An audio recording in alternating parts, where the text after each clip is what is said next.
Sitwazzjoni disprata l-eluf ta' studenti fil-Kulleġġ Malti tal-Arti, Xjenza u Teknoloġija e kif il-Gvern qed jibqa' jwebbes rasu mal-għalliema b'detriment mhux biss għall-edukaturi imma anke għall-istudenti. Fil-fatt tal dawn l-aħħar ġimgħat l-istudenti tħallew fidlam dwar il-progress tagħhom u studji ulterjuri possibbli madwar 8,000 persuna qed tkun affettwata b'xi mod jew ieħor. Dan għaliex in-nuqqas ta' informazzjoni dwar il-marki li kisbu fl-eżamijiet u xogħol li wettqu qed wassal biex ma jkunux jistgħu japplikaw għal xi kors fl-Università ta' Malta u wis inqas jistgħu jibdew jaħdmu fis-settur li huma studjaw fih. Dan kollu qed isemm minħabba li l-Gvern ilu xhur iwiegħed lill-edukaturi kundizzjonijiet u pagi aħjar. Iżda baqa' ma wasalx. Bl-MUT sejħet tilwima industrijali għall-għalliema tagħha fejn waħda mill-kundizzjonijiet tinkludi żamma u li proċessar tal-marki tal-istudenti li ma jservux bħala invigilator waqt l-eżamijiet u ma jkunux parti mill-proċess tal-viva. Net News kellem ma' waħda mill-istudenti li tinsab fl-aħħar sena tagħha fil-kors tal-infermiera Martina Farrugia illi qasmet magħna dak li qed jesperjenzaw l-istudenti minħabba din is-sitwazzjoni xejn sabiħa.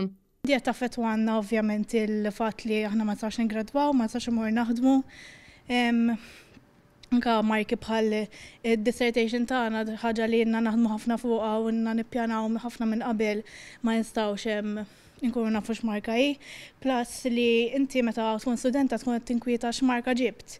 Mentri issa qed tiżdidilna l-inkwieta li qas nafu x'inhi l-marka, xi mhux marka ġibt li anke ma nafux x'inhi l-marka, xi hija fattur żejjed li ovvjament bħala studenti qed ninkwetu ħafna fuqu. Sitwazzjoni li mhux biss qed taffettwa lis-settur edukattiv iżda anke kull setturi ieħor tax-xogħol kif mijiet ta' studenti ma jistgħux jibdew jaħdmu fil-professjoni li huma studjaw għaliha. Fost dawn hemm qatt ta' infermiera, settur li jinsab għall-kubtej kif spjegatilna l-istudenta Petra Digli.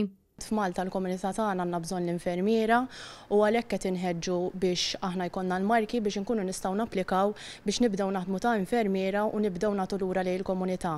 Imma mingħajr il-marki tagħna aħna ma nkunux nistgħu nibdew naħdmu ma nistgħux nibdew nagħtu lura lejn il-komunità. Issa qalulna li l-għalliema tagħna ħajjoħorġu bis-summer holidays u qabel Settembru di mhux se tiġi riżolvdi. Jiġifieri għandna żgur sa Settembru sakemm ikollna l-marki u nibdew naħdmu meta l-isptarijiet kienu weduna li hemm għandna ċans li nibdew naħdmu f'Awwissu. Intant il-Kummissarju għall-Edukazzjoni fih dan l-Uffiċċju tal-Ombudsman qed jappella liż-żewġ naħat biex jitlu fi qbil ħalli tissolva t-tilwima industrijali attwali fil-waqt li wieħed iżomm f'moħħu li kemm l-edukaturi kif ukoll il-kulleġġ qegħdin hemm biex jipprovdu servizz fundamentali lis-soċjetà, l-edukazzjoni taż-żgħażagħ.